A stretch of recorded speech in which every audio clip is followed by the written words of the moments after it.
Hello?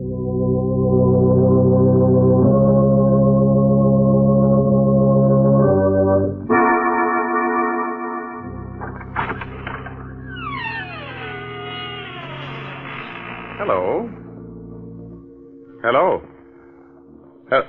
Oh, there you are. I was afraid for a moment that you had forgotten our appointment.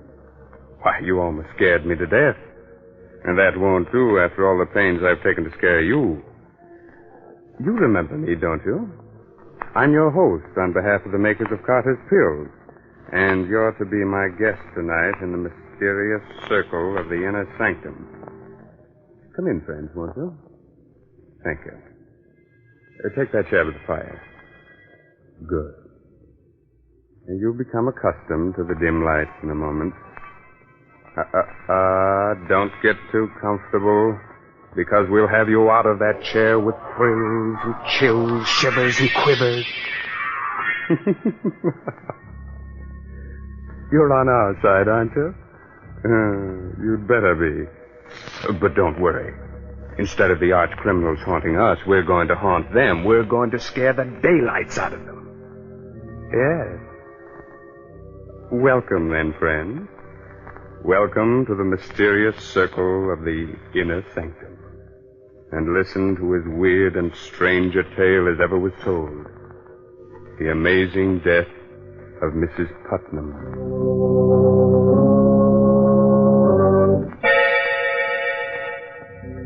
The night is dismal. A light shines uncertainly in the room of a large, gloomy mansion. Suddenly, a sobbing, hysterical woman slams the door shut, rushes to the telephone. Get the police, quick. The police. Quiet, Will. Oh, hurry. Please, hurry. Hello?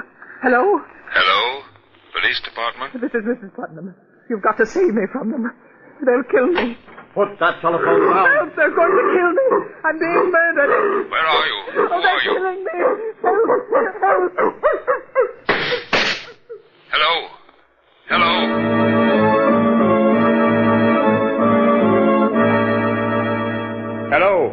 Hello? Hello, operator. This is Jeff Hansen, police headquarters. Trace the call that just came through to us. Hurry. That's funny, Jeff. Did you hear what I heard, Porky? I sure did, unless we're both having the same dream. Hold it, Porky. Yes? Yes, operator. Hansen, Jeff Hansen. You have? That's swell. Write this down, Porky. Yes, sure. Yes? The Putnam House, Maple Street. Thank you very much. The Putnam House? Yeah. Say, that's the first time in centuries we've heard that name in the police department. Come on, Porky. Someone in that house is in great danger. We've got to get there, and quickly.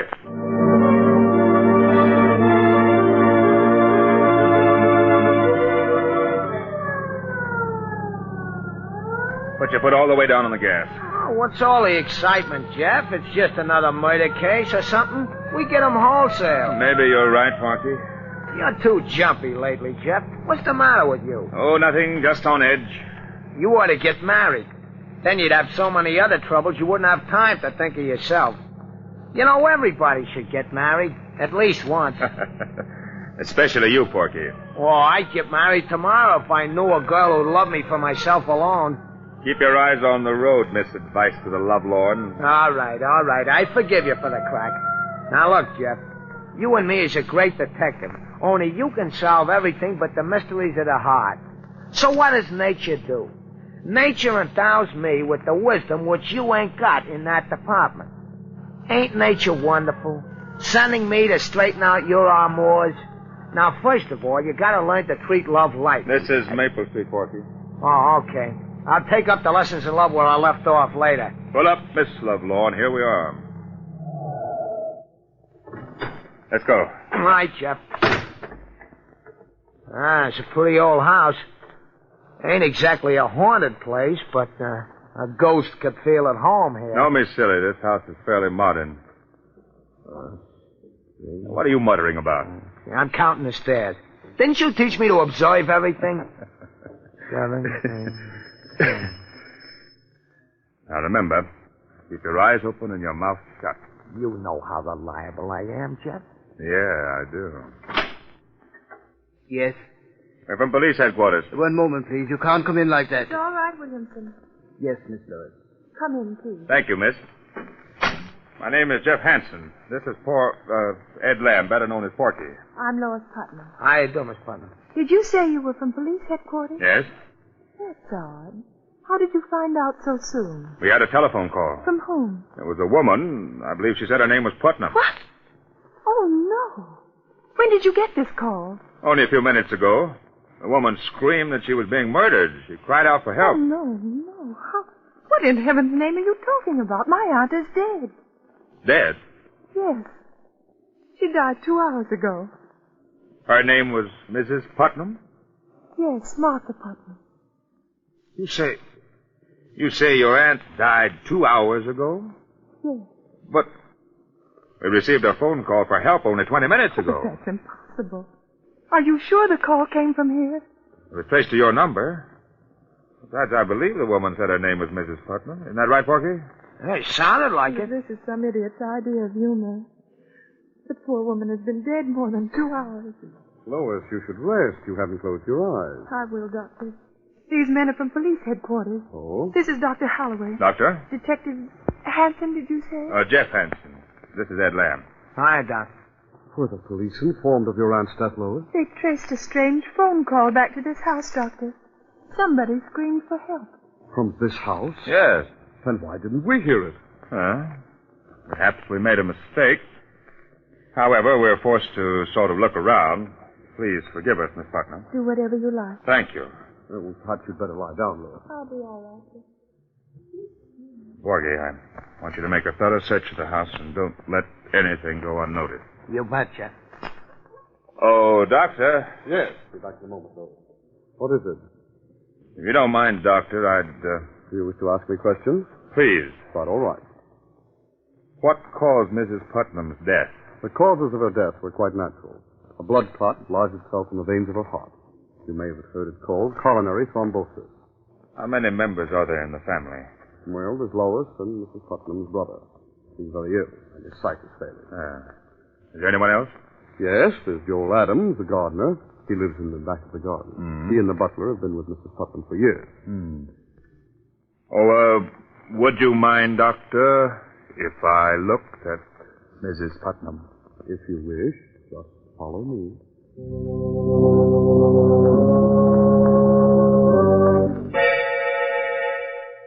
A fascinating mystery, friends? A strange telephone call late at night.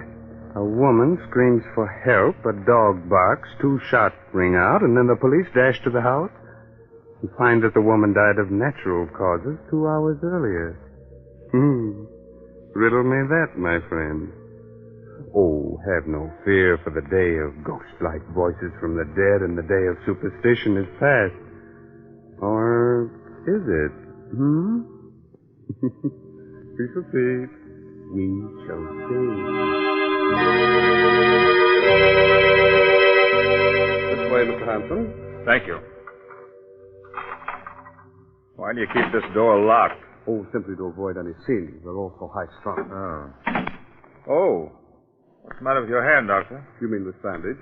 Hurt yourself? Well, it's just clumsiness.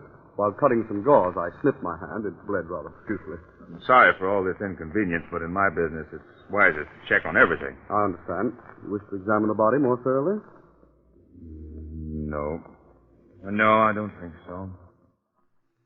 She looks rather natural for a corpse. There we go. Yes.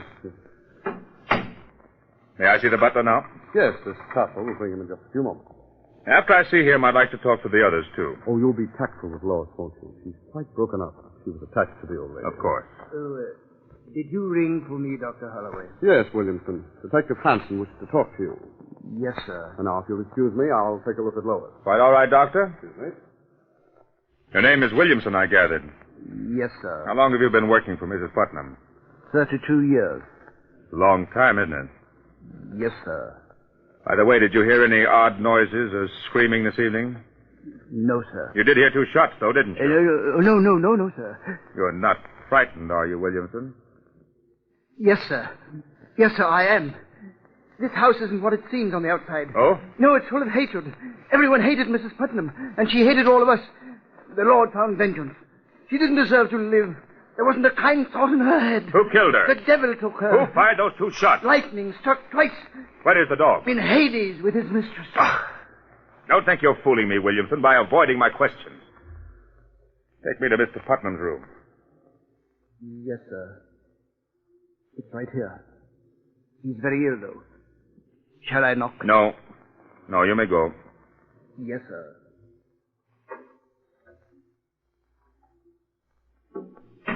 Who is it? I'm sorry to intrude. Are you Mr. Putnam? Who are you? Detective Hanson, police headquarters. Oh, the police, eh? What are you doing in my house? I thought the house belonged to your sister. It belongs to me now. What business is it of yours? Who else would you leave everything to? Mr. Putnam, did anything unusual happen to your sister earlier this evening? I mean, has she been ill? Cat was never ill in her life.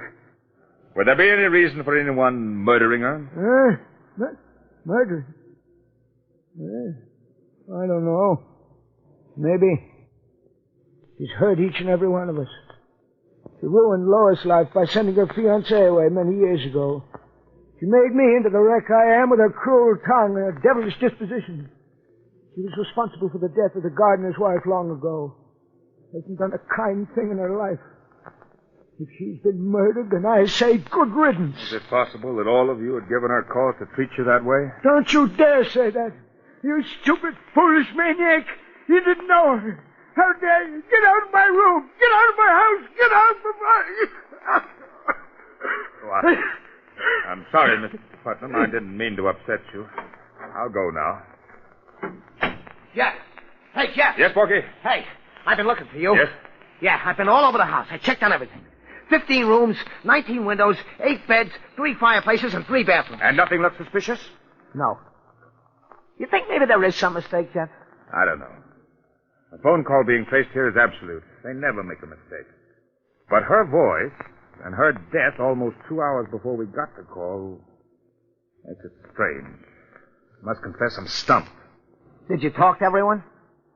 I'd like to talk to the gardener, but right now we'll pretend that everything's all right, that we made a mistake. We'll drive away and then come back later. You mean you really ain't thoroughly convinced? That's right, Porky. I've got a hunch that we're up against a case that's stranger than any we've ever known or heard of.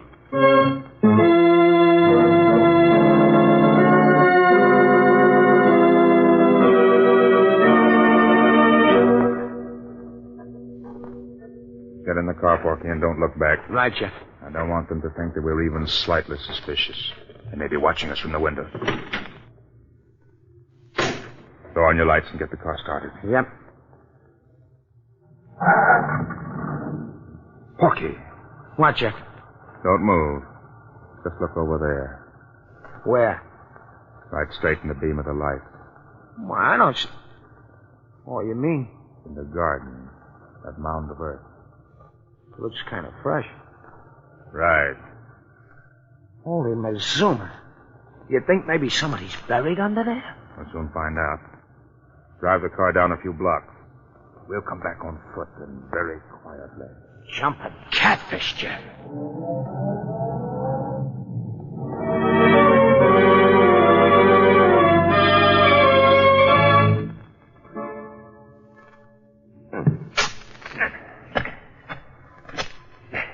Not so loud, Porky.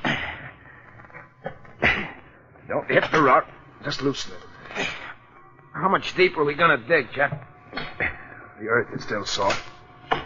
We haven't reached what we're after. What are we after? We'll know soon enough.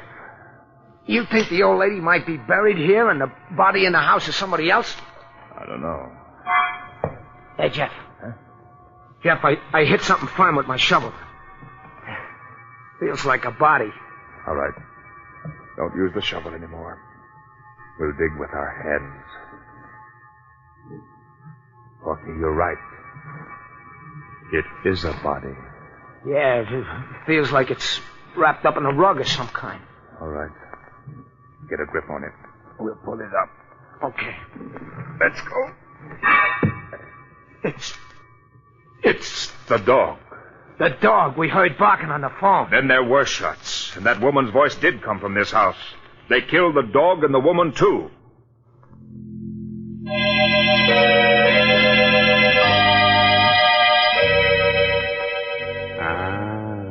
Are you completely mystified? Wondering about the strange death of Mrs. Putnam? And what will happen next? Well, there's no need to be frightened. We know how old-fashioned it is to stop like this suddenly and leave you in midair wondering about the outcome of the story. Oh, are you in midair?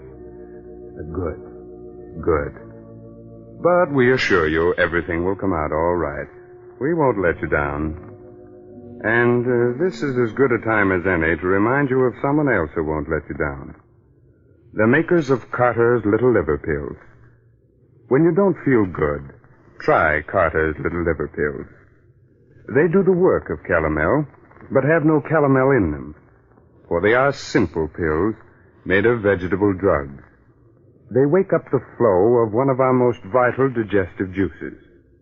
When this vital juice flows at the rate of 2 pints a day, it helps to digest our food and bring back the glorious feeling that goes with regularity. Then most folks feel like happy days are here again. But be sure you get the genuine Carter's Little Liver Pills.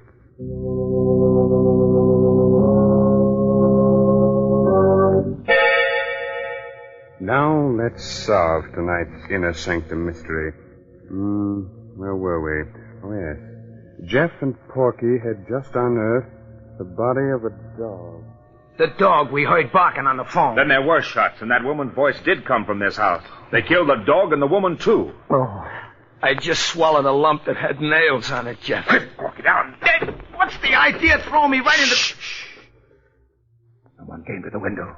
Yeah, but you didn't have to throw me right into the grave. Sorry. Here, I'll help you out. They've left the window. Now, look, you stay here, Porky. I'm going in to talk to the gardener. You watch the house. I'll be right back. Hey, you ain't gonna leave me here with this dead dog, are you? Shh, quiet.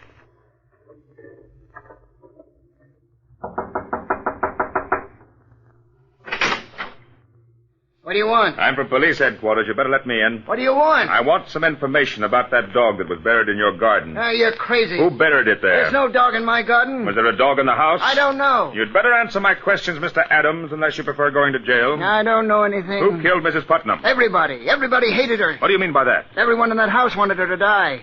Her brother cursed her. Williamson might have poisoned her. What about you? Me? I didn't hate her anymore. She promised to leave all her money to me. Oh? Why? Well, it was her only sign of repentance. Why, no other reason? None that might be your business. Did you hear any shots from the house this evening? I was away. Jeff!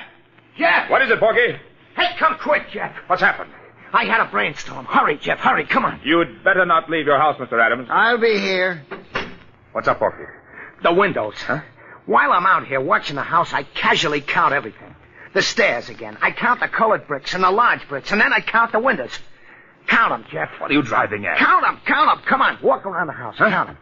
2, 4, 6, 8, 10, 14, 17, 19, 20. 20 windows. What? Great galloping ghost. 20 windows on the outside, and you said you counted... 19 on the inside. That means that there's one window camouflaged on the inside. There must be a room within a room. Come on, Porky. We're going back inside that house. Only this time uninvited and unseen.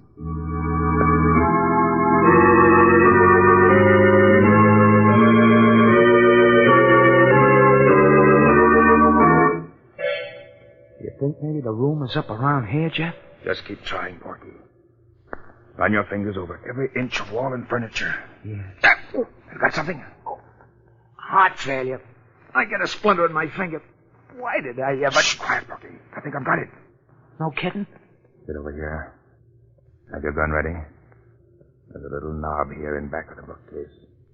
I think it will swing the bookcase open and lead us into another room. Here goes. Look out, Porky. Oh, you've come to kill me, but I'll kill you first. I'll kill you if you come near me. We haven't come to kill anyone. Who are you? I'm Mrs. Putnam. What? Mrs. Put... Jeff, there's the ghost we needed to top off everything. Light a match, Porky. Oh, there's a candle over there, Jeff. All right, light it and bring it over here. Okay. How do we know that you're telling the truth, that you are Mrs. Putnam? Heaven knows I am. But I wish I was someone else. I've gone through so much. If you are Mrs. Putnam, then who is the dead woman downstairs? The dead woman? Yes. She's my cook. She took suddenly ill and died earlier this evening. Your cook? I can prove to you that I'm Mrs. Putnam. How? My signature. I signed a new will tonight. They forced me to will everything to them. Oh, you must believe me. We'll check on that. Was there any shooting in the house this evening? Yes. They shot my dog while the poor creature was trying to protect me. I called the police to help me. I thought they meant to kill me, but instead they brought me up here to face the living dead. We're the police. If you are Mrs. Putnam, then we're here to help you. Thank heaven you don't know how they tortured me to make me write a new will. You say the new will leaves everything to them? Yes. In that event, it will be a simple matter to trap them and for you to prove yourself. Have you got the old will? No, they destroyed it. Well, it doesn't matter. You'll tell me the contents of the old will. They'll give themselves away when they hear it read. And now, Mrs. Putnam, about those who tortured you. Who are they?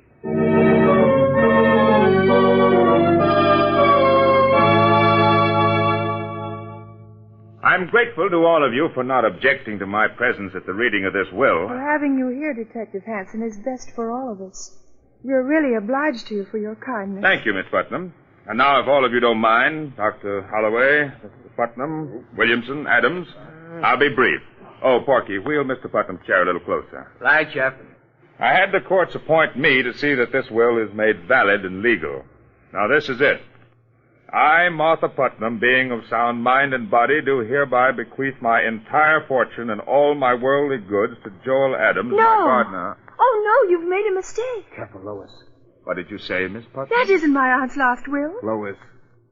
No, I must confess, Miss Putnam, that isn't in your aunt's last will. Then what do you mean by reading that? My aunt left everything to me. Please, Lois. You're right, Lois. I did. In the will you forced me to sign. Mrs. Putnam. Don't move, Doctor. Yes, Lois, I signed a will leaving everything to you, that's true.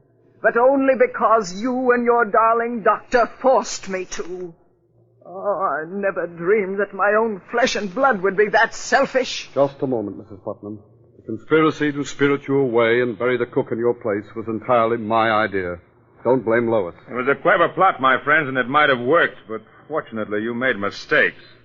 By the way, Doctor, does that bandage on your hand cover a nasty bite you got while doing away with the dog? Yes, it does.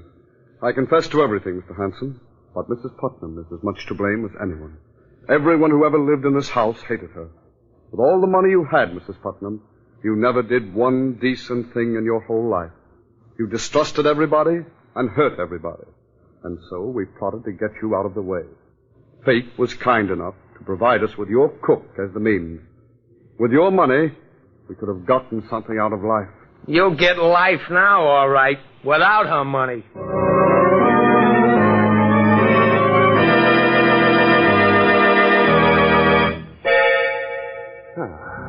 You can relax now, friends. This story is over. But still another plot is being formed for our next session in the inner sanctum. Are we scared? Sure. But what of it? Isn't the villain a great deal more frightened than we? But thanks to clever sleuthing, everything will be solved. And there's one more mystery we may be able to solve for you quite easily. When you don't feel good, when you're low and irritable and the whole world looks black and uninviting, try Carter's Little Liver Pill. Don't give in to that depressed feeling that bogs you down. Go to your nearest drugstore right now and ask for genuine Carter's Little Liver Pills. Regular size, 25 cents.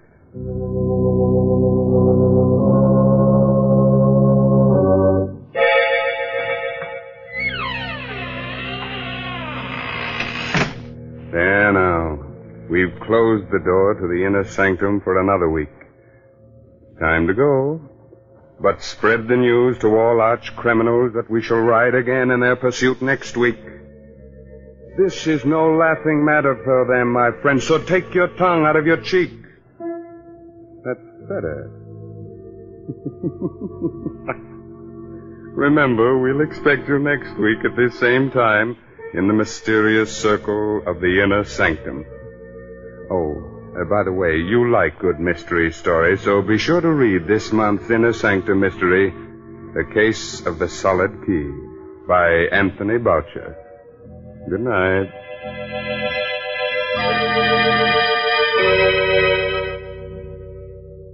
This is the National Broadcasting Company.